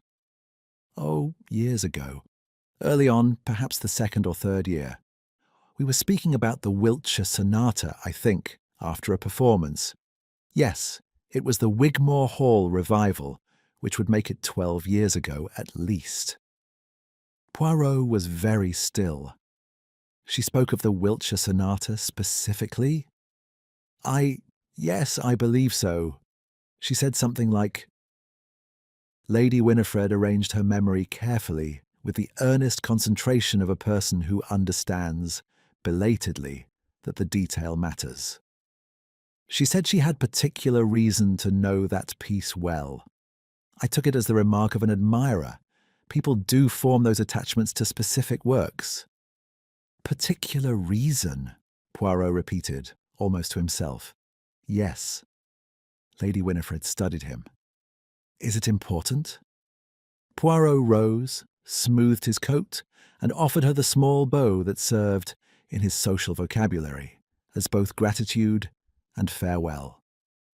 Every fact is important, he said pleasantly, until it is not, and one does not discover which until one has all of them. He left her to her letters and stood for a moment in the corridor, entirely motionless, with the expression he wore when the grey cells were arriving at something that required no assistance from the body. Evelyn Shaw had come to work for Vaughan. She had arrived with knowledge of the Wiltshire Sonata that went beyond admiration. She had stayed for 14 years, with perfect loyalty and comprehensive access. And 3 days before the weekend, Vaughan had written a note to himself to ask her about Morrow. Not to ask her what she knew, to ask her, which implied he suspected she knew something. which implied further that something had recently given him reason to suspect it. Poirot looked down the corridor towards the staircase. Above, the house was quiet. Somewhere a door opened and was closed again with care. The question was no longer merely who had had the means and opportunity. The question, the real question, the one that the little grey cells had been circling all morning with the patient interest of a watchmaker approaching a stopped mechanism, was what Evelyn Shaw had been for 14 years before she had been a murderer. Chapter 8. The Woman Who Came Early. Poirot found Evelyn Shaw in the room she had occupied for 14 years of these weekends. A small, adequate bedroom on the east corridor, furnished without sentiment, its surfaces clear of the personal accumulations that most people leave behind them wherever they stay. A hairbrush, a travel clock, a single novel, a face down at the halfway point, its spine uncracked, suggesting it had been used as a prop for wakefulness rather than read. These were not the belongings of a woman who had ever felt entirely at home. She admitted him without expression and did not sit, which told him she intended the interview to be brief. He sat anyway, in the single chair, with the unhurried composure of a man who has decided the interview will take as long as it requires. "I have been thinking," he said, "about how you came to work for Mr. Vaughan." Evelyn stood at the window with her back half-turned, looking out at the garden where, that morning, Clara had told him what she knew. The light was failing now. It was not yet 3 o'clock, but October was conducting its habitual and premature withdrawal of the afternoon. "I answered an advertisement," she said. Yes." Poirot folded his hands. "And before the advertisement? You had encountered his work, I think. The Wiltshire Sonata, specifically." A silence of 4 or 5 seconds, which in that room, with the October light dying at the window, was a considerable silence. "Lady Winifred has a long memory," Evelyn said at last. "Lady Winifred has an imprecise one," Poirot replied pleasantly, "which is sometimes more useful. She does not remember your exact words, only their weight." Evelyn turned from the window. Her face had the composed quality it always wore, but beneath it now was something that had been held in place for a long time and was tired of the effort. Not collapse. She was not, he thought, a woman who would collapse, but a settling. The face of someone who has been carrying a particular thing uphill for a very long while and has arrived, at last, at the summit. "Desmond Morrow was my father," she said. Poirot did not move. He had arrived at this conclusion on the landing outside the morning room, 40 minutes before, and had spent those 40 minutes verifying it against every available fact until it ceased to feel like a conclusion and began to feel like bedrock. He received it now with the stillness of a man who has been expecting a word and hears it finally spoken aloud. "You came to work for Vaughan," he said, knowing what he had done. "I came to know what he had done," Evelyn said. The correction was precise. "I suspected from what my father told me before he died. I was 19 when he died, and he was not—" She paused. "He was not a man who spoke of injustice with any force. He spoke of it quietly, and by the time I understood what he was telling me, he was gone, and Alistair Vaughan was a celebrated man." She moved to the edge of the bed and sat, which surprised him. "I was 26 when I answered the advertisement. I intended to stay 1 year. And you stayed 14. He was—" She stopped, started again. "When I came here, I expected a monster, or something that would serve as one. A man of obvious vanity, obvious cruelty, someone against whom outrage would be simple. Her hands lay flat on the bedspread, entirely still. He was not that. He was intelligent and charming and genuinely, technically, a great musician. He had simply also done a thing that destroyed my father. These facts coexisted in him without apparent difficulty, and I found, and as the years passed, that I could not resolve them into something clean. "You grew fond of him," Poirot said without judgment. "I grew accustomed," she said carefully. "There is a version of fondness that is mostly habit and proximity, and I think that is what it was. He treated me well in his way. He relied on me absolutely. He trusted me with everything except the acknowledgement I had come looking for." "Did you ask for it?" "Not directly. I approached the subject over the years, obliquely. He had a gift for not hearing oblique approaches. A very brief compression of the lips that might, in a warmer person, have been a bitter smile. And I told myself that the situation was complex, that he might yet do the right thing, that Clara had the document, and in time, the truth would find its own way to the surface. "And then he revised the will," Poirot said. "And then he revised the will." She said it flatly, as one states the date on which a prolonged negotiation formally collapsed. 14 years.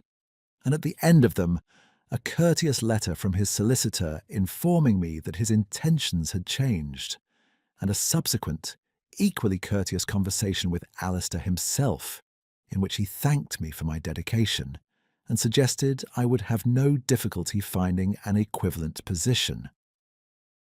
"When did you learn about the note?" Evelyn looked at him sharply. "What note?"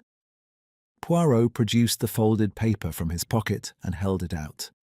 She looked at it from where she sat, whilst without taking it, read the 4 words and the date.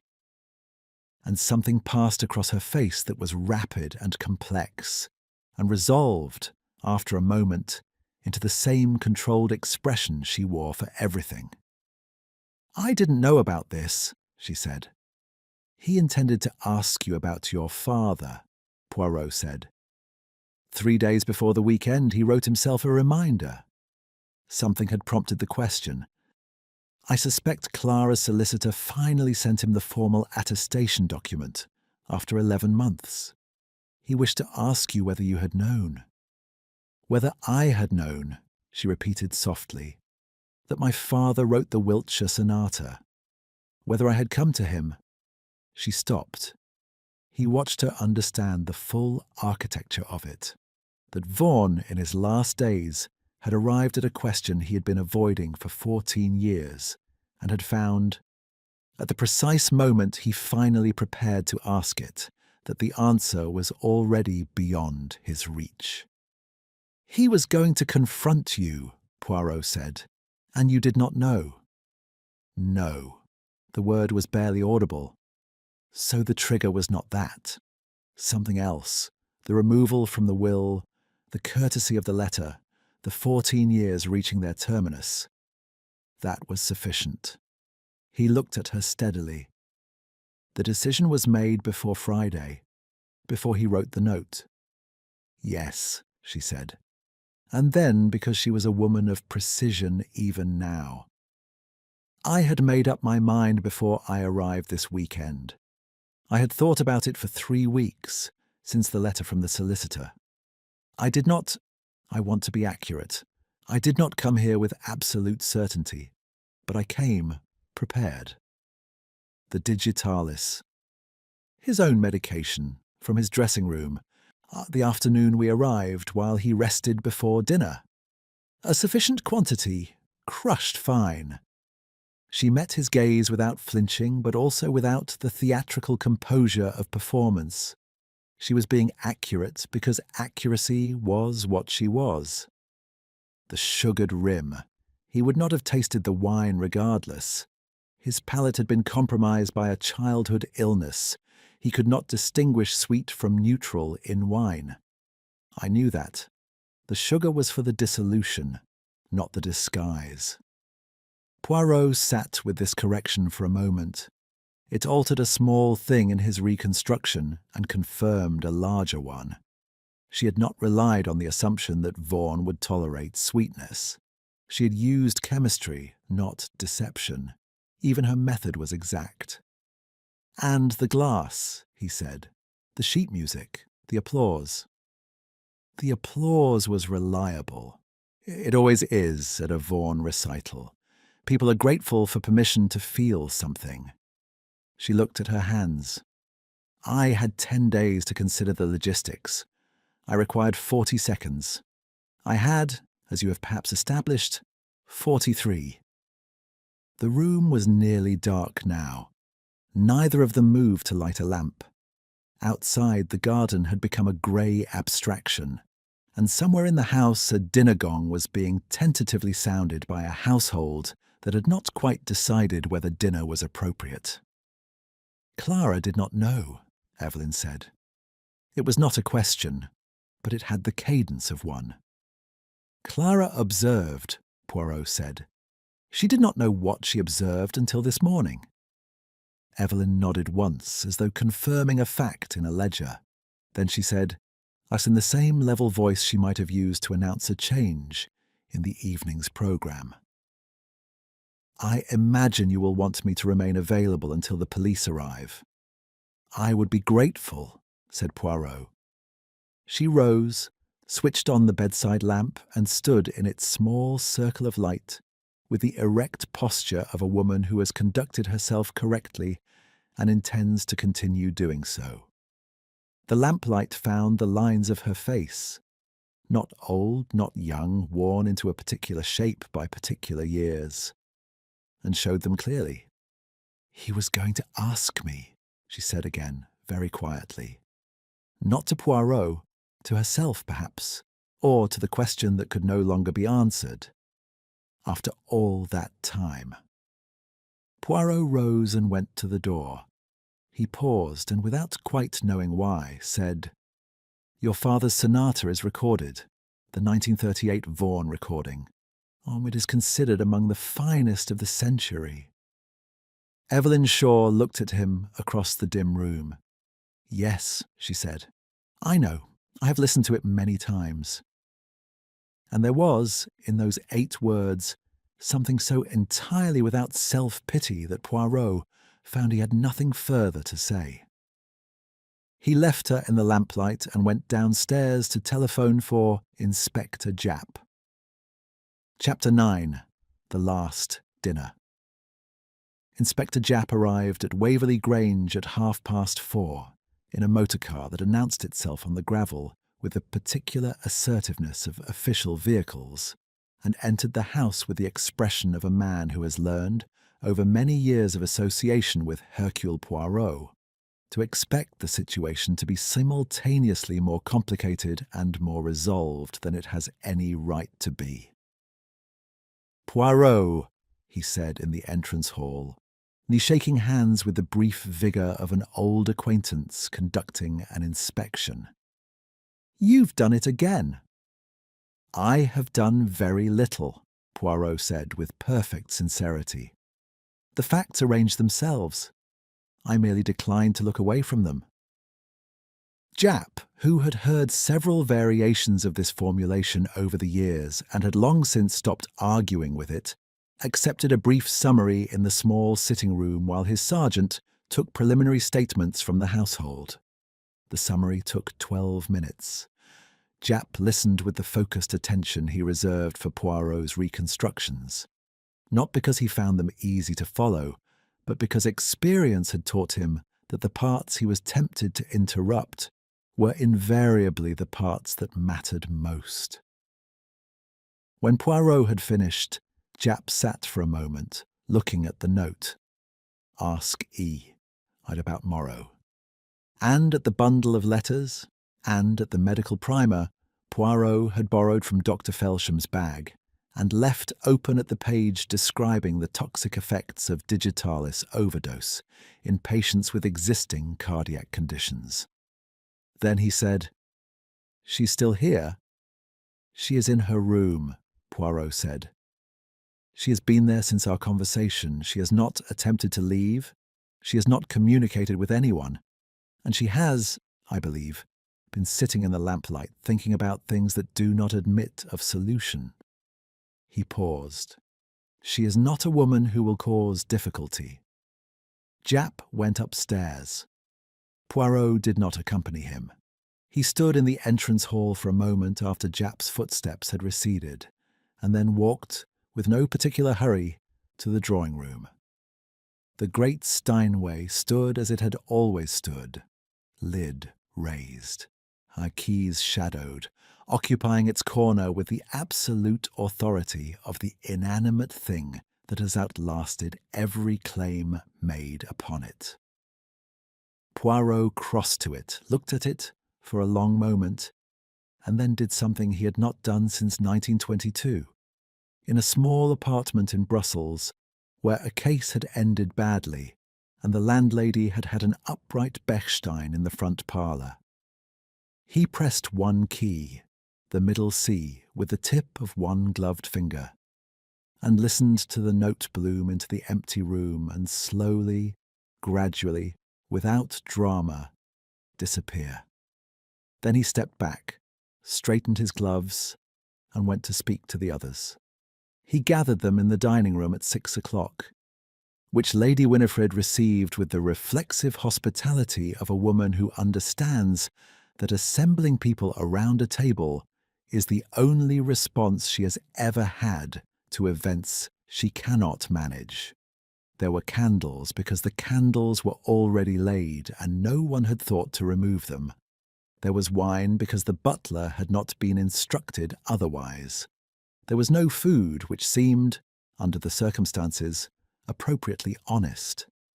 They arranged themselves as they had at dinner. The same chairs, very nearly, as though the evening had a grammar that persisted regardless of the interruption. Gerald at the far end without his glass.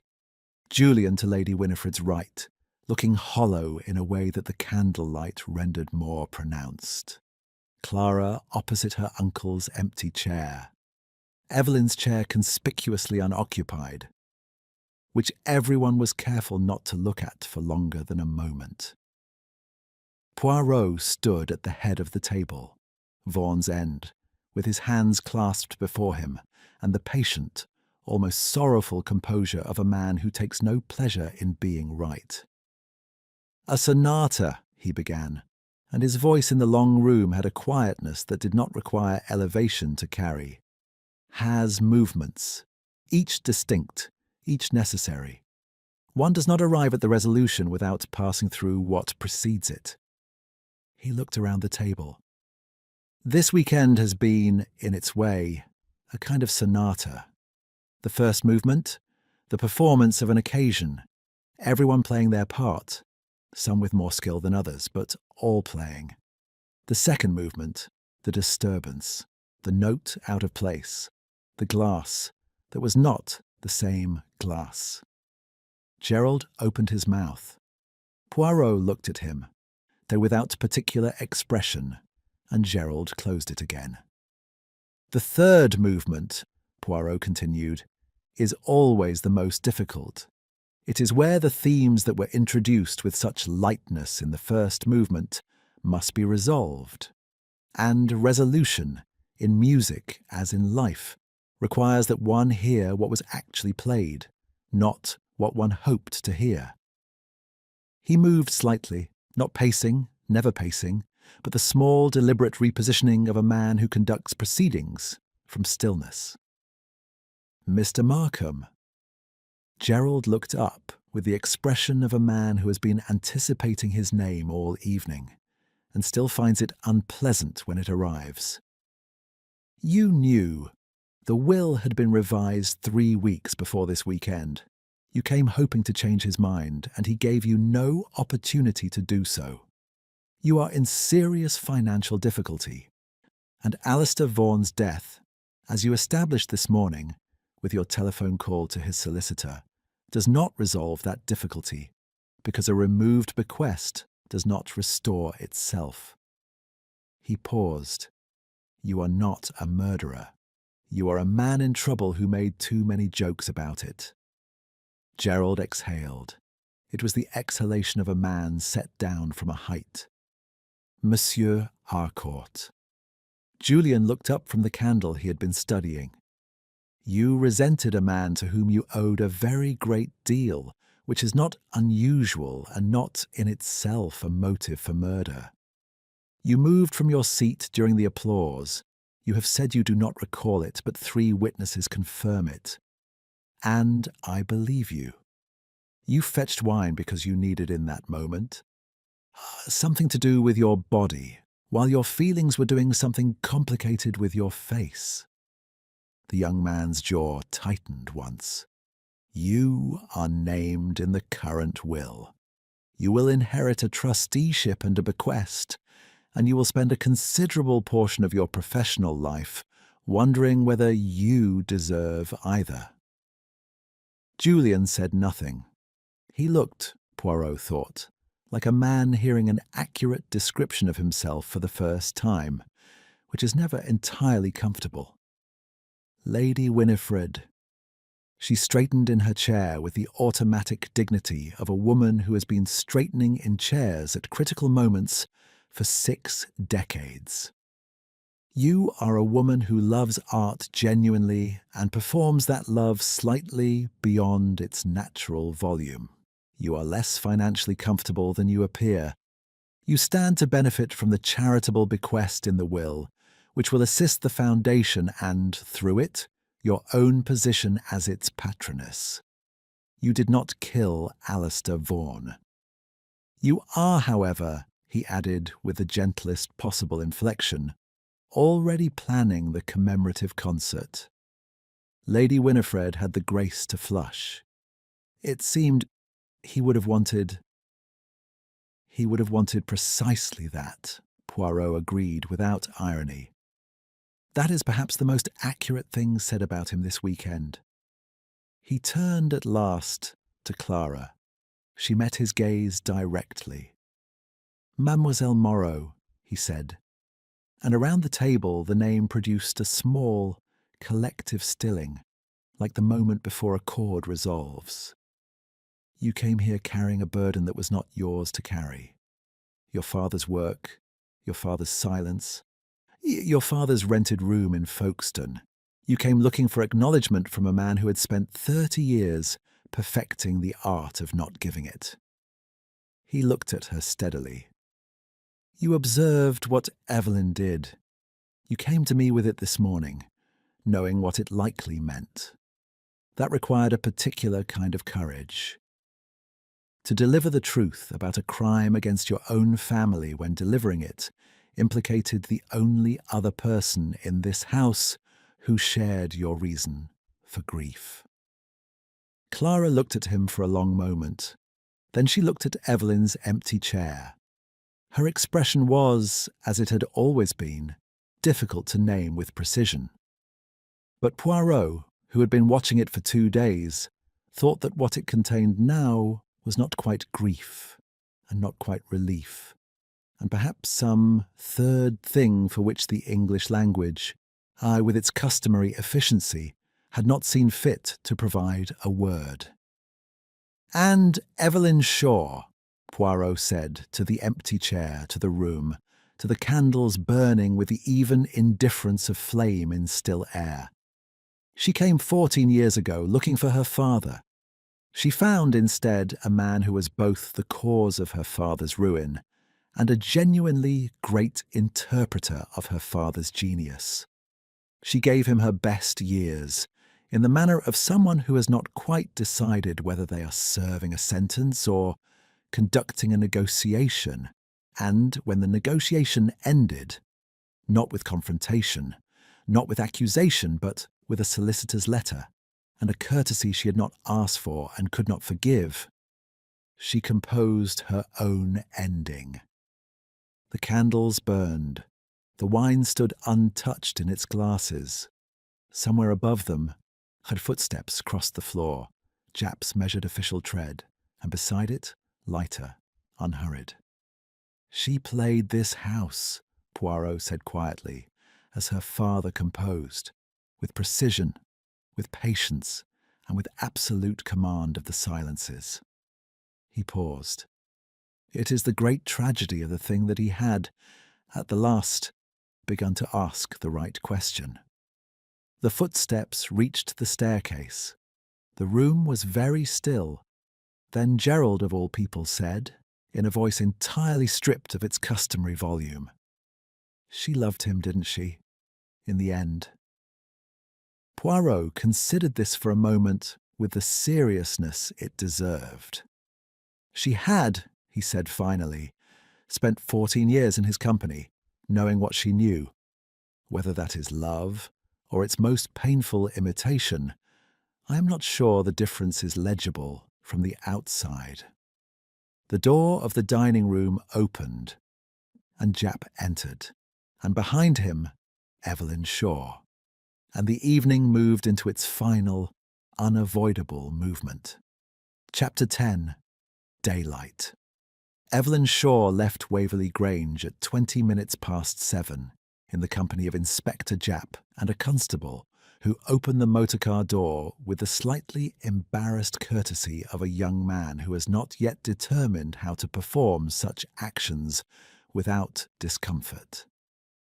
She wore her coat. She carried one bag, which she had packed in the 20 minutes between Japp's arrival in her room and this moment, with the compact efficiency of a woman who has always lived ready to leave. She did not look back at the house. Poirot watched from the entrance steps. The night was cold and clear, the gravel bright under the motorcar's lamps. And for a moment the scene had the quality of a stage after the last actor has exited. Everything in place, the set unchanged, the lights still burning, and the thing that had animated it all simply gone.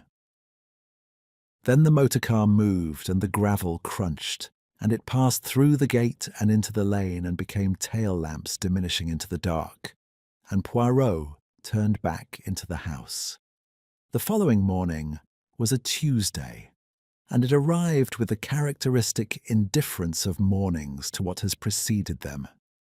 The sky had cleared entirely overnight.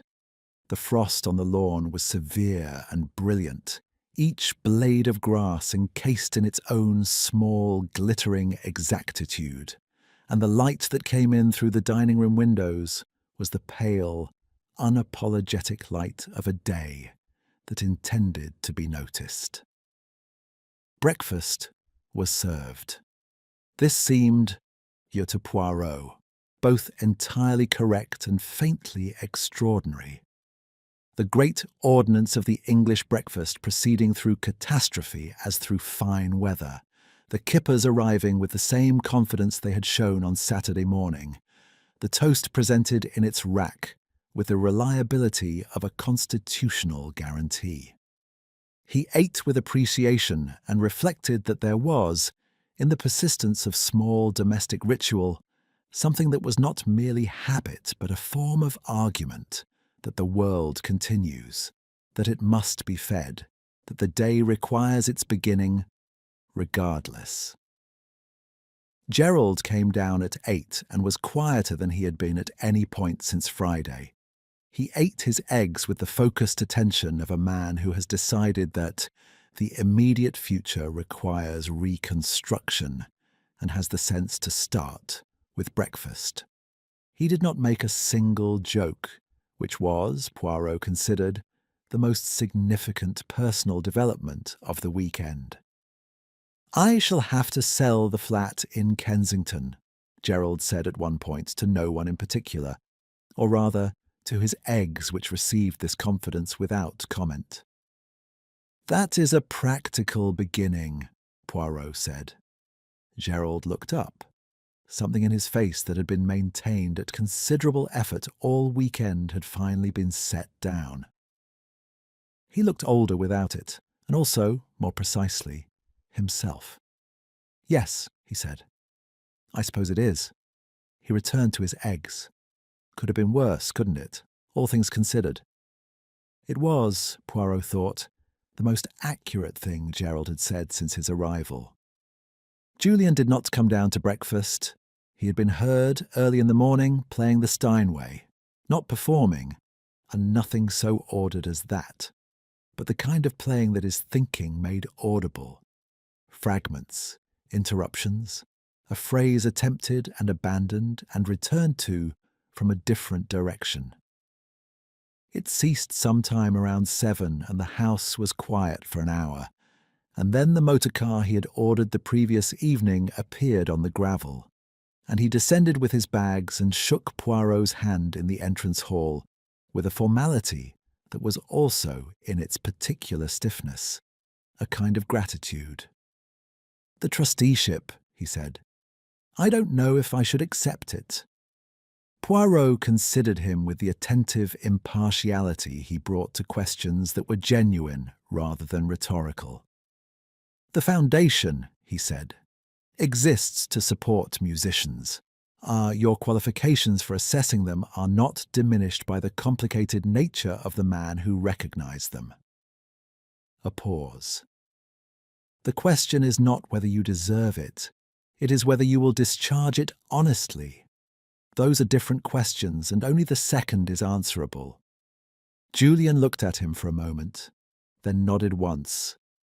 The nod of a man who has received an answer that offers no comfort and is, for that reason, useful. He went out to the motor car without looking back at the piano, which told Poirot something about the progress of the morning's thinking. Lady Winifred found Poirot in the drawing-room at 10:30, where he was standing at the window watching the frost lift from the lawn in the growing sun. She had recovered, overnight, a considerable portion of her customary energy, and she brought it into the room with the slight over-determination of someone who has decided that energy is the appropriate response and has committed to the decision. "The Wigmore Hall have already written," she said, brandishing an envelope with the excitement of a woman for whom correspondence is a form of action. "They are proposing a commemorative programme in the spring. The Wiltshire Sonata, naturally, as the centrepiece." Poirot turned from the window. "You will inform them, perhaps, of its true provenance." Lady Winifred stopped, the envelope lowered by several inches. "Clara has the document," Poirot continued pleasantly. "The attested manuscript, the witness statement, the correspondence. It is a matter of some legal solidity. And it is, I think, a matter of some basic justice, the kind that concerts can perform as well as courts when they choose to." He looked at her steadily. "A commemorative programme for the Wiltshire Sonata, credited to its composer. That is, I would suggest, rather more interesting than another Vaughan retrospective, and rather more enduring." Lady Winifred looked at the envelope and then at Poirot, and then at some middle point that contained, he suspected, the rapid arithmetic of a woman calculating what the story of a stolen masterwork, properly managed, properly timed, might do for the profile of a foundation and the relevance of its patroness. Then she looked at him again, and there was something in the look that was, underneath the calculation, genuine. "Yes," she said quietly, "I think you are right." Poirot found Clara in the music room, and she was seated at the smaller piano, not the Steinway, but the older upright beside the window, the one at which her uncle had been found. She was not playing. She sat on the bench with her hands in her lap, looking at the keys with the expression of someone who has been looking at something for a long time and is not quite finished. He entered quietly and waited near the door. After a moment she said, without turning, "Did he know, do you think, about Evelyn, about who she was?" Poirot considered this with full seriousness. He wrote the note 3 days before. He suspected something. that she had a particular connection to your father's work, that her 14 years in his house were not simply the devotion of an admirer. Whether he knew the full extent of it, I cannot say. I think he had arrived after a long time, eyed at the edge of understanding, and was preparing himself to look over it. He paused. He was, as several people have observed, a man who preferred not to hear oblique approaches. He waited too long, Clara said. Yes, that is one way to say it. She looked down at the keys. Then, with the deliberate composure of someone who has decided that a thing must be done, and that now is when it will be done, she placed her hands on the piano and began to play. It was not the Wiltshire Sonata, not the famous one, not the first movement that had filled concert halls for 30 years. It was something smaller and quieter, and, to Poirot's ear, somehow more intimate. A melody of modest ambition and considerable feeling, art with a particular harmonic progression in the middle section that moved through a sequence he had not heard before and could not have predicted, and which arrived, after its wandering, at a resolution that felt both inevitable and earned. He did not ask her what it was. He stood at the door of the room where a man had died and listened to the music with the stillness of someone who understands that there are moments that do not require improvement. When she finished, the last chord faded into the ordinary sounds of the house. A door somewhere, a motor car on the lane, the radiator settling in the corner with its domestic tick. "My father wrote that," Clara said. "It was never performed. It was in the box with the manuscripts." Poirot straightened his gloves. He looked once more around the room, the empty chair, and the morning light on the old wood, the sheet music still on the stand, and said very quietly, "Then it has been performed now." He left her there and went to collect his case from George, who had arrived at 9 in the Daimler with the wordless reliability that distinguished him from every other human being of Poirot's acquaintance, and who helped Poirot into his overcoat with the professional gravity of a man who asks nothing and infers everything. In the motor car, moving down the long drive between the uneven topiary, the left bush still taller than the right, the small asymmetry that had lodged in his mind on Friday and been there ever since, Poirot sat with his hands on his knees and watched Waverley Grange recede in the window. Behind him, the house continued. The piano remained. Somewhere in it, a Lady Winifred was composing a letter to the Wigmore Hall. Somewhere in it, the seating chart from Saturday's dinner lay in its wastepaper basket, its final arrangement in pencil, its earlier arrangements erased. One chair for the foreseeable future would be empty. "They perform," Poirot said softly, to the retreating house, to the morning, to no one in particular. "Some play music, some play virtue, some play blindness." He was quiet for a moment. The difficulty is that one does not always know at the final bar which performance one has been giving.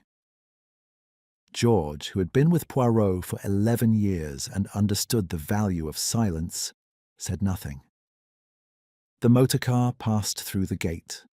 The lane opened into the road.